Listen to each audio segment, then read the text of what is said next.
Hello friends. For today's video, I wanted to give an overview of some of the fantasy standalones that came out in 2023. I know that there's just so many great new fantasy series that are being released, and if you're like me and you like to stay somewhat up to date on new releases, that it can result in that never-ending TBR continuing to be never-ending and just expanding, because there's so many great series coming out that you probably already have some fantasy series you're in the middle of, and then you started some new ones, and it just feels like it's getting out of hand. And there's just something so satisfying about picking up a fantasy standalone, and once you're done with the book, you're done with the book. That's the end of the story. And so I wanted to have a list that is hopefully helpful that you can reference back to in case any of these sound like ones that you're wanting to give a try. I did talk about all of these in various new releases wrap-ups, and I'm going to go less in-depth today than I have in those because I truly do want this to just serve as an overview. But if you are looking for those more in-depth thoughts, or if there's any individual book reviews or anything like that, I'll have those linked. But jumping into it, we have Last Tale of the Flower Bride. This came out so early in 2023 that I almost forgot it came out in 2023, but this one is a lot more atmospheric and abstract than I would say I'm typically accustomed to, or that I usually like in my fantasy. Because fantasy can be so daunting with its new worlds and magic systems and politics, I tend to prefer the writing to be a little bit more upfront. It can still be very beautiful, but I don't always want that heady, abstract feeling. But in this case, it did really work. I do want to give that heads up, though, as that's not going to be everybody's cup of tea, and it's kind of a niche type of writing style. I did think it was exceptional and beautiful, and I think that the use of it made sense for the story. So you follow this young man whose wife has a loved one who is sick, and she goes to visit them, and as he is going with her, he's discovering some very odd things about her past, and she has a lot of secrets, and their relationship is not even necessarily very normal to begin with, but the whole time you're reading it, you're wondering, is there magic? Is there something going on? Is there some kind of haunting or something? Or is this all in everybody's head? And it really does pull from a lot of fairy tales, and it builds upon that foundation to somewhat criticize fairy tales in a sense, to really dissect the trauma that people endure within those types of stories, but in a way that feels more modern and like something that a lot of us maybe can connect with in a weird way. It's got some interesting reveals toward the end that really, as I said before, I think work well with this abstract writing style.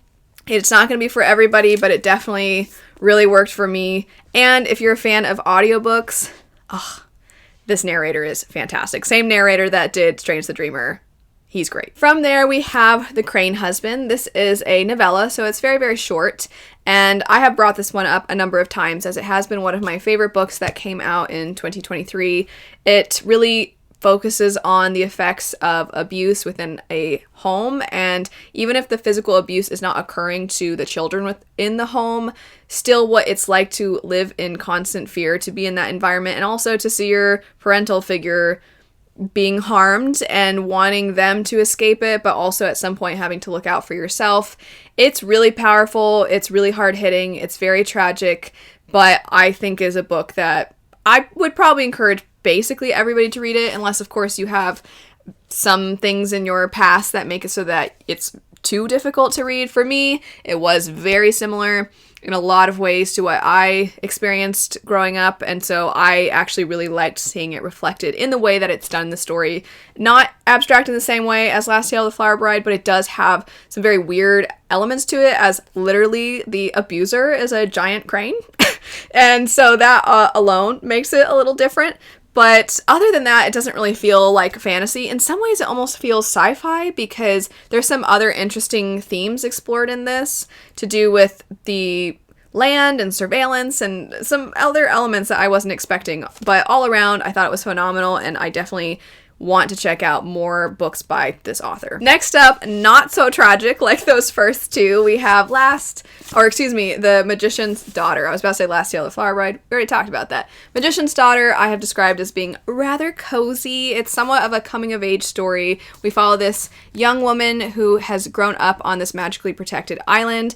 The person who raised her is not her biological father, but they are very much her father figure, and they have such a sweet relationship. He's very protective of her, but but he clearly has a storied past that he is not really revealing to her in its entirety, and there's some darkness in that past as well. He also has a familiar, and it's precious, and the wards on the island are starting to fail, and it would seem that his enemies might come calling, so you're not really sure if this is a good guy or not, and you're kind of exploring that alongside the main character as she's being exposed to more of the hardships in the world, but also the wonders of the world. Very, very good. Highly recommend. And I am actually kind of sad that it's just a standalone because I really liked those characters and I would love to see more of them. Next up, another novella. We have Thorn Hedge. This is sort of a retelling hybrid mix of Sleeping Beauty and Rapunzel. You have this woman who is sleeping and locked in this tower, and you don't really know why and who she was or what happened to her, but you're not really looking at her. It's not her story. It's the story of the person who is guarding the tower. And this individual is been living for a very long time, and they feel almost like their punishment for failing the person who's sleeping in the tower, but yet they don't seem to want anybody to free them, and you're not really sure what's going on.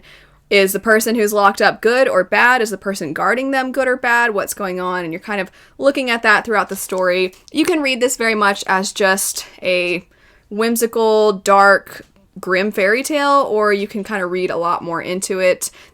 It's just one of those kind of stories, which I actually really, really enjoy. From there, we have a historical fiction fantasy, and that would be Weaver and the Witch Queen.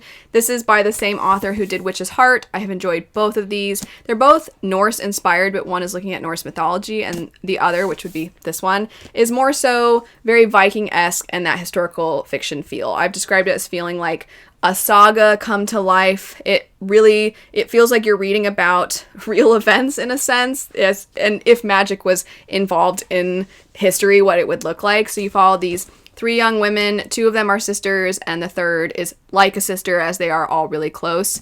And one of the women is kidnapped, and then the other 2 are doing everything they can to try and free her and rescue her.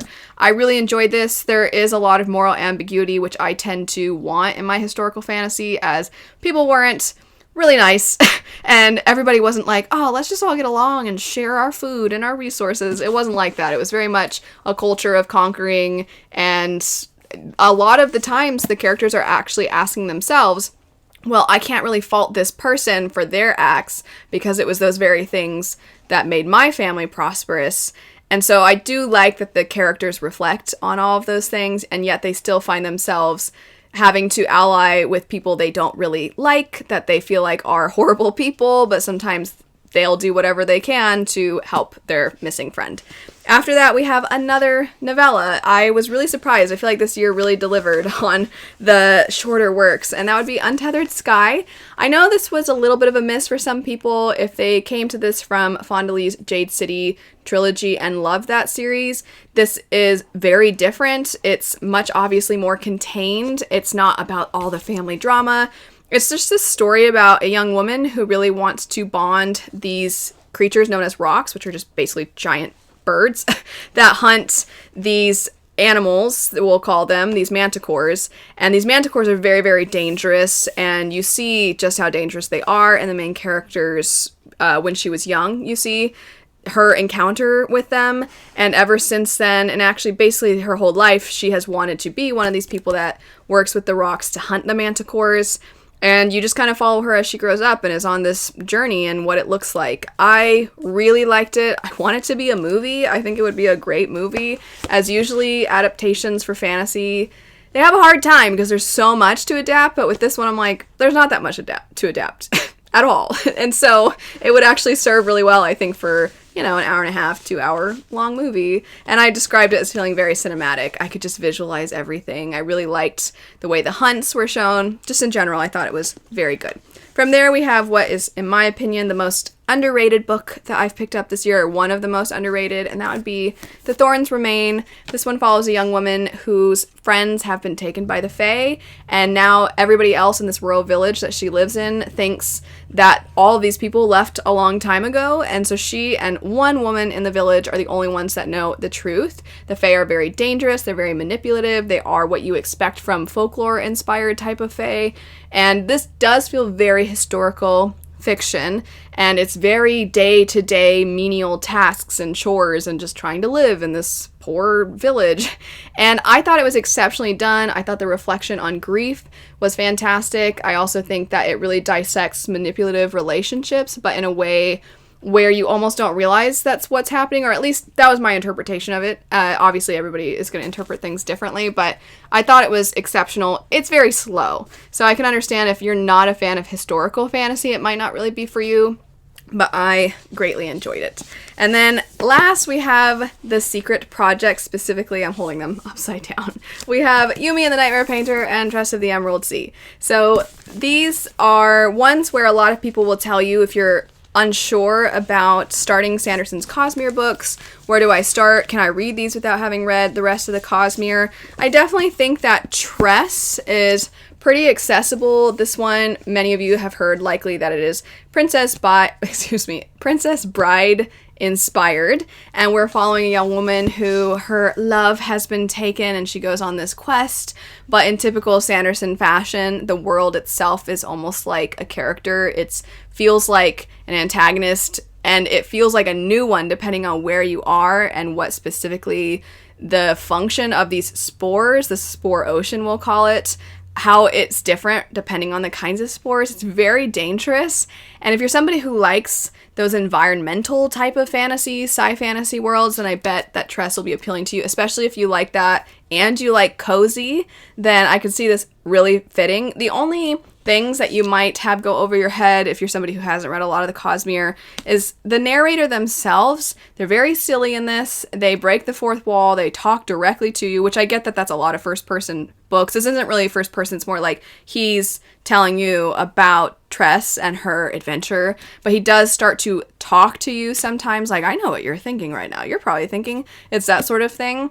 And every now and then he'll reference another magic system or something in their world, but I don't think it detracts from the story. I don't think it distracts from the story. I think it just kind of makes you feel like, oh, there's more going on. There's a whole other universe to explore here, but doesn't make it so that you feel like, what's going on? I think that's still true of Yumi and the Nightmare Painter, but I think that maybe some of the connections between this and other Cosmere works are a little stronger. But this one follows two individuals who find themselves suddenly thrust into each other's lives. They can't figure out if they're from different planets, if they're from different times, what's even going on, and they kind of have to get to know each other and get to know the plights within each other's lives and worlds in order to try and go back to their original bodies and their original lives. But there's a lot more to it than just that. This is sci fantasy at its finest, I think. And I think it's very wholesome. I think both of these could, I don't know, I personally consider both these more to be young adult than adult, even though I think that because they're Cosmere books, a lot of people would say they're adult fantasy. So if you're somebody who is a little, you don't usually like just how vast and big and dense some fantasy in the adult section can be, but you're also maybe feeling like you don't connect all that much with some of what you find in YA, then both of these might be good fits, as they kind of fit comfortably in either section. But that's it for some fantasy standalones that came out in 2023. I'd love to know what are some other ones that I didn't mention on this list that you thought were fantastic. If you want to leave like a really brief little snippet of what those books are, so that way anybody that comes to this video doesn't just have what I've said, but also has your recommendations. But I'll have all of these, like I said at the beginning, any additional more in-depth thoughts linked in the description bar down below. But thanks so much for watching. I hope you have a great rest of your day, and I'll see you later. Bye.